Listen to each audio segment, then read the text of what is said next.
Welcome back to Mentors on Tap, everybody. Hope you've had a good week. Doc, how are you doing? I'm doing great, Steve. How about yourself? Doing pretty fantastic. We thought this week we'd move away from some of the more technical aspects of SEO and marketing and talk a little more about the actual business of running your business and the process and how you want to approach your clients and basically be able to provide them the most ROI or the bang for the buck the quickest. One of the issues we see a lot, especially on the Facebook groups with talking with marketers, is a lack of prioritization on what tasks they should be working on next.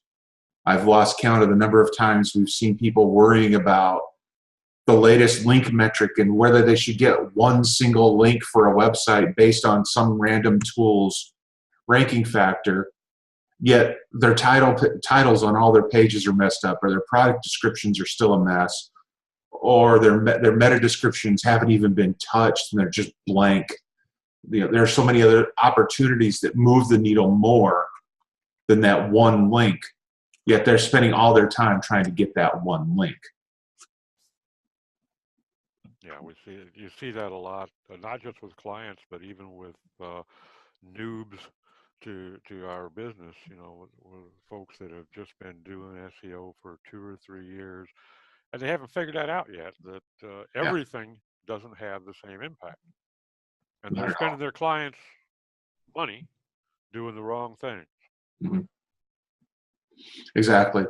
It's a hard thing to teach too, because people like to do the things they're comfortable with. You'll see people who are predominantly link builders spend most of their time doing link building because that's what they're good at. You'll find content guys doing nothing but content. And instead of looking at what is the most important aspect for them to be working on for their business or for their client or that website right this moment, looking for that thing that's going to have the biggest impact the quickest. And it becomes a real issue going forward because they spend so much time doing all the little stuff that has no effect, and then they're 3, 4, 5, 6 months into it and say, I've been working really hard for 6 months and have nothing to show for it. I say, well, there's working hard and working smart, and they haven't taken the time to work smart. I have no doubt they work hard. The problem is they worked hard on the wrong thing.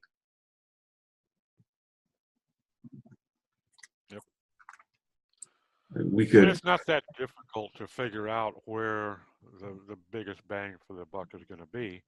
It's just a matter of actually organizing your thoughts a little bit. Mm-hmm. And that's where we talk about, list building, the joys of building a list, because you get to create the list from scratch and you get to be creative and think about all the tasks that need to be done. And I mean all the tasks. Have yourself a whiteboard. If you don't have one, go buy one. If you don't have the money to buy one, get yourself some chalk and write it on the wall. Do something. Make that list of all the tasks that need to be done. Then look at those tasks and say, which one of them is going to move the needle the most as far as ROI goes? Am I going to make more money if I do this or this? And prioritize them, and then just follow the list. And as you work through the list, take some time. Feel free to change the list if you have to. Maybe something changes with the client. Maybe a new product gets launched or whatever. The lists aren't carved in concrete. They are flexible, but they help you organize your thoughts and organize your processes so that you can work through making sure that your client's going to want to send you that check every month. That's always been my biggest goal with clients is I want them so happy that they want to pay me in yachts. If I can get paid in yachts, then I know they're making good money. And that's the most important thing as far as I'm concerned, isn't me getting the check. It's making sure they make enough money that they want to write the check. There you go. And that's not that difficult to do. No. If they're seeing a threefold return or better, they should be seeing that, I would think, as an absolute minimum. Yeah. I prefer to see a tenfold return on what I cost them. Yeah. Then they're going to be eager to write that check every month. Mm-hmm. And it can be hard. You may not start out at that point, but if you can show a steady increase in the ROI of what they're spending, whether it's on pay-per-click or SEO or just content or whatever. As long as you can show that that trend line is continuing to go up over time, they'll keep writing the checks and be happy to write them. And it's really frustrating when you talk to somebody who's relatively new to the business, even more frustrating when somebody who's been in the business for a long time gets lost in the weeds. They get lost in making sure that schema is implemented flawlessly across the entire website. That's great. But is that directly going to make any money for your client? In a lot of cases, no. Schema is one of those things that is awesome to have. It's a great tool, but it's what we call a differentiator between you and the guy who is almost neck and neck with you. If you guys are dead even on different tasks or different elements, and they don't do schema, then that may be the one thing that finally puts you ahead of them. But if you haven't done all the big tasks before that, schema is only going to do this. It's not going to get you to here. And there are things that will literally have no impact whatsoever, that because they're buzzwords that somebody blogged about or somebody is always posting on Facebook about, that you decide, oh, I've got to do that. I think you and I have a mutual friend that kind of is a bit anal about HTML, total conformance to HTML standards. Is this thing compliant? Well, compliance is good. I don't knock that, but is that going to make my client more money? Right.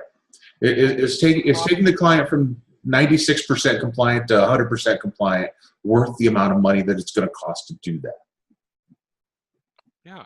And, in many cases, it's not going to offer any benefit whatsoever. No. Now, if you've got everything else done and you're sitting in position number one anyway, okay, fine. Yeah. That's something that you can do. But if you're on page 4, I don't think that's where you want to be spending your time and your client's money. That's not where you need to be spending your time. No. And it's one of those things that brings us up to the other point with clients is once you get to number 1, how do you stay there?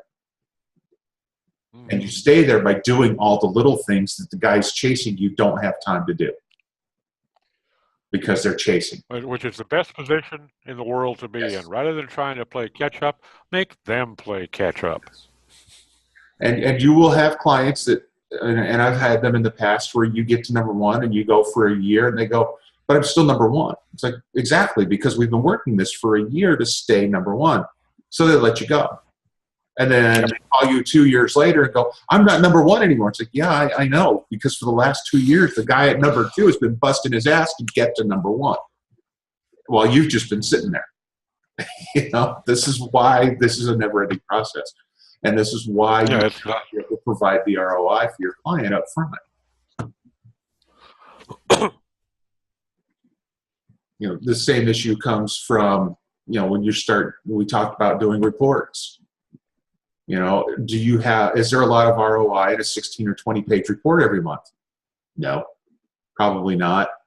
Every client's different, but I'm fortunate enough, my clients just want to know if they're making money. So most of them get a couple lines in an email that says, we made more money than we did last month, or we made, the ROI was 240% this month. That's all they care about. 9 times out of 10, even if you do a huge formal report, the executive summary is the only thing that's going to be read, and it's the only thing that's really going to offer them what they want to see anyway. Okay, if you've got a footnote in the summary that they can look at the chart on page 27, then they may go back there to gather the chart, and they're going to say, "Oh, that's pretty," but they're not going to analyze the data. If it's not in that first page, it's probably not even going to be seen. And even if it's seen, often it won't be understood. Correct. And that's, we're looking at, this is where you're improving the ROI for your client because you're not wasting their time. You're giving them, if I do a formal report, it's never more than 2 pages. And page 1 starts with the executive summary. The next section is what we have planned for the next month or the next quarter or whatever. And then it gets into the statistical analysis if they want to see it. And most of them don't care. They're just happy to know that, this money was spent, this much money was earned.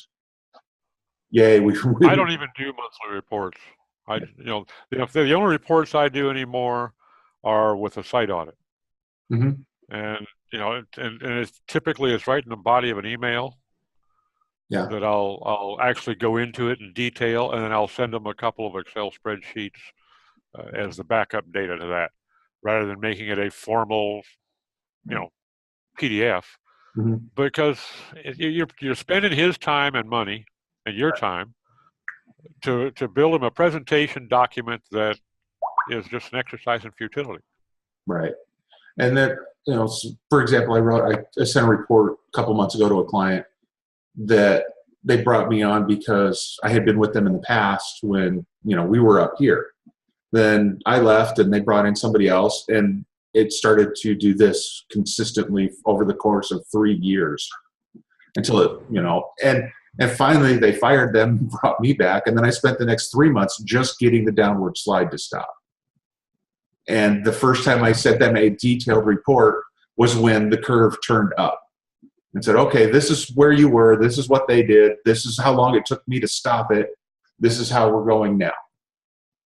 And that's all they care. We're back to, where's the ROI? What task am I working on that's going to have the most benefit for the client at that moment, or the most benefit for my own business? If working on a client task is what's going to do the most for you, great. But if you're not setting aside time to work on your own business, it will bite you in the ass at some point. It bites me in the ass all the time, because I run a much smaller agency than most people do, because I'm on the backside of the career, and I'm content where I'm at. But, over the course of 2 years, I had 3 wonderful clients all get bought out. This was great for them. That means I did my job to help them get into a position where they could, cash out. But in the meantime, I lost 3 really good clients that I had had for years. And so, replacing them took time. And because I didn't have my own personal ROI in control, I wasn't ready for that. So, it happens. It happens to all of us. So you have to pay attention, write it down, make a list, work the list, make sure you're focusing on the thing that is going to have the most impact at that moment, and just keep going. It's really not that hard. Nope. It's just common sense, really. But, your point to a whiteboard, or, having a visible list, I think that is the first important step. Don't do this on a Word document. No. Put it up on the wall where you see it all the time, and you can adjust it all the time, because it will need to be adjusted. But get it out in front of you, and you can add to it and detract from it. You can update it and change the priorities when things happen, add new product, whatever. But then just look at it objectively. Common sense will help you decide, okay, building a proper navigation menu is going to have more ROI for me than implementing schema site-wide. Yes. Finding out what count how many items you have, and if there's 56 of them, make schema 57. Yeah. I mean, then the others, what is, there's so many tasks. If you come across, like, what's causing all these 404s? Yeah, Google Search Console is saying, oh, you've got 8,000 404s in the last month. Well, was that caused by some idiot with a script that went wild on somebody else's website? Or was that because we broke something on the website? Those two things have entirely different values as far as how much effort I need to be putting into it. If it's somebody else linking to my website with a bunch of 404s, I don't care. Gone. It drops to the bottom of my care list. If I have time, I'll look at it. But if it's because somebody screwed up something in the navigation without putting in redirects, that all of a sudden goes to the top of the list, because that's going to have at that moment the most ROI for that client, is to fix that problem. So yeah, now stay focused. If it's a 404 on an incoming link from the Wall Street Journal, that might put it higher on the list. Exactly. But if it's a 404 coming from some .io with a question mark and a whole bunch of crap after the end of it because somebody's got a script and they're just hammering your website for some reason, you know, throw a 410 or even even block it, you know, at the server so you can just block it completely so it never even gets to you. There's a lot of things you can do for that as well. But I don't think it's possible to stress how important it is to make sure that you're working on the most important thing at that moment. Agreed. You know, that one link may be cool, but unless it's a link from Dr. Oz or, you know, the Wall Street Journal, probably not. Yep. So that's where we are, everybody. We wanted to talk about that a little bit. We're going to focus, I think, on some more business ideas over the next few episodes. Hopefully, we'll be able to get beyond 2 in a row. Next week, we're hoping to have 3 in a row. We're going to try to make Mentors on Tap a little higher on our priority list to make sure we can get these out to you guys on a regular basis. It's something that, you know, we tend to let slide once in a while because, you know, clients come first sometimes. And hopefully we'll see more of you guys. If you have any questions, you know how to get a hold of us. We're at LinkedIn, Facebook, Twitter, comment on YouTube. Basically, you know, find us on Skype if you have to. We're happy to help. That's what we're here for. And of course, mentorsontap.com. Oh yeah, we have our own website. Where you can see all of our videos. There you go. All right, everybody. Have a good week. We'll talk to you soon.